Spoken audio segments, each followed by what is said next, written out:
Ka momente në jetë kur ndjen një thirrje që nuk mund ta shpjegosh.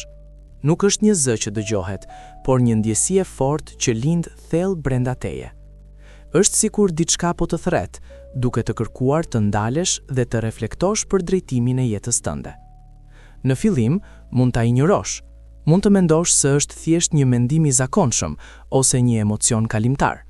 Por sa më shumë që përpiqesh ta shmangësh, aq më shumë ajo rikthehet. Në momente të papritura, kur je vetëm ose kur mendja jote është e qetë, ajo ndjenjë bëhet më e fortë. Është një sinjal i brendshëm që nuk largohet, sepse nuk është rastësi. Ky është fillimi i një premtimi. Një premtim që nuk është thënë me fjalë, por është vendosur brenda shpirtit tënd. Dhe arsyeja pse nuk mund ta injorosh është sepse është reale. Është diçka që është vendosur aty për një qëllim më të madh. Dhe nëse e ndjen këtë, atëherë duhet të dish se kjo është vetëm fillimi i diçkaje shumë më të madhe. Pas asaj thirrjeje të parë, ndjenja nuk zhduket. Përkundrazi, ajo bëhet pjesë e përditshmërisë tënde. Mund të jesh duke bërë gjëra të zakonshme, por pa pritur, ajo ndjesi rikthehet, duke të kujtuar se diçka nuk është si më parë. Është një ndjenjë që të ndjek në heshtje, nuk të detyron, nuk të shtyn me forcë, por është gjithmonë aty. Dhe kjo është ajo që e bën të veçantë. Sepse nuk është një emocion i rastësishëm që vjen dhe shkon, është diçka që qëndron.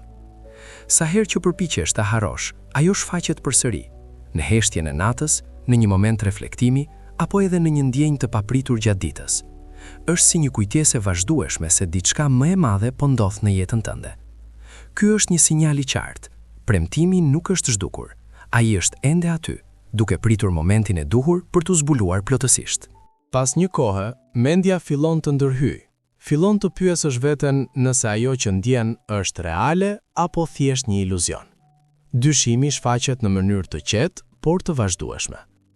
Kjo është një fazë e rëndësishme, sepse çdo gjë që ka vlerë kalon përmes dyshimit. Nëse nuk do të kishte dyshim, nuk do të kishte as nevojë për besim. Mendja kërkon prova, por shpirti ndjen të vërtetën, dhe këtu lind konflikti. Ti ndihesh i ndarë mes asaj që ndjen dhe asaj që mendon. Por duhet të kuptosh diçka. Dyshimi nuk është fundi, është një test. Është momenti kur duhet të vendosësh nëse do të ndjekësh atë që ndjen apo do të dorëzohesh. Dhe shpesh, ata që janë më afër realizimit janë ata që kalojnë këtë fazë më të fortë. Në këtë fazë, gjithçka duket sikur bëhet më e vështirë. Ndjenja që dikur ishte e qartë, fillon të përzihet me pasiguri. Situatat përreth teje mund të bëhen më sfiduese dhe duket sikur asgjë nuk po lëviz përpara. Kjo është prova e vërtetë, jo sepse Zoti të ka harruar, por sepse po të përgatit. Besimi yt nuk është testuar kur gjithçka ishte e lehtë, por tani, kur nuk sheh asgjë konkrete, ai duhet të qëndrojë i fortë. Shumë njerëz dorëzohen pikërisht në këtë pikë. Ata mendojnë se gjithçka ka marrë fund, kur në të vërtetë janë më afër se kurrë, sepse shpesh para realizimit vjen momenti më i errët. Nëse arrin ta kalosh këtë fazë pa u dorëzuar, atëherë ke kaluar testin më të madh. Dhe kjo do të thotë se ajo që po vjen është shumë më e madhe nga sa ke imagjinuar. Edhe pse nuk e sheh, gjithçka po lëviz. Në heshtje, pa zhurmë, pa shenja të mëdha, gjërat po rregullohen në mënyrë perfekte. Ka rrugë që po hapen për ty, njerëz që po afrohen drejt jetës tënde, me mundësi që po përgatiten në mënyrë të padukshme. Ti mund të mendosh se nuk po ndodh asgjë, por realiteti është krejt ndryshe. Zoti nuk punon gjithmonë në mënyrë të dukshme. Ai ndërton në heshtje, në mënyrë që kur momenti të vi, gjithçka të jetë gati. Kjo është arsyeja pse duhet të vazhdosh të besosh, edhe kur nuk sheh rezultat. Sepse ajo që po ndodh tani është më e madhe nga sa mund ta kuptosh në këtë moment. Në një moment, diçka ndryshon brenda teje. Nuk është më një ndjenje e paqartë, por një siguri e thellë. Edhe pse rrethanat mund të jenë të njëjta, ti ndihesh ndryshe. Kjo ndodh sepse brenda teje është krijuar një besim i ri, një qetësi që nuk varet nga ajo që sheh, por nga ajo që ndjen. Ti fillon të kuptosh se nuk ke nevojë për prova për të besuar, sepse ndjenja që ke është më e fortë se çdo dyshim. Kjo është një nga shenjat më të forta që je afër, sepse para se diçka të ndodhë në realitet, ajo ndodh brenda teje. Tani fillon ta shohësh. gjëra të vogla që ndryshojnë, situata që fillojnë të lëvizin dhe mundësi që shfaqen papritur. Këto janë shenjat që gjithçka po afrohet. Nuk janë të mëdha në fillim, por janë të qarta për ata që janë të vëmendshëm. Ti fillon të kuptosh se nuk ishte imagjinat, ishte reale gjatë gjithë kohës. Dhe tani, ajo që ndjeje në heshtje po fillon të bëhet e dukshme. Në këtë fazë, gjithçka fillon të bëhet më reale. Ajo që dikur ishte vetëm një ndjenje thellë brenda teje, tani fillon të shfaqet në jetën tënde në mënyra konkrete. Nuk është më vetëm besim apo intuit, por diçka që mund ta shohësh dhe ta përjetosh. Situata fillojnë të ndryshojnë. Rrugë që më parë dukeshin të mbyllura, tani hapen papritur.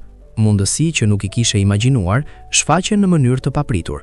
Është sikur gjithçka fillon të lëviz në favorin tënd. Në fillim, mund të duket e pabesueshme. Mund të pyesësh veten nëse kjo është e vërtet, apo thjesht një fazë kalimtare. Por thellë brenda teje e di që kjo është ajo që ke ndjerë që në fillim. Ky është momenti kur premtimi fillon të marrë formë reale. Nuk është më diçka e largët. Është këtu, duke u ndërtuar para syve të tu. Dhe kjo është prova se gjithçka që ke besuar ka qenë e vërtet. Tani që gjithçka po realizohet, fillon të kuptosh rrugën që ke kaluar. Çdo moment vështirësie, çdo dyshim dhe çdo pritje e gjatë fillon të marrë kuptim. Ajo që dikur dukej si pengesë, tani duket si një pjesë e domosdoshme e procesit. Ti fillon të shohësh se asgjë nuk ishte rastësi. Çdo ngjarje kishte një rol në përgatitjen tënde. Çdo sfidë të forcoi dhe të bëri gati për këtë moment.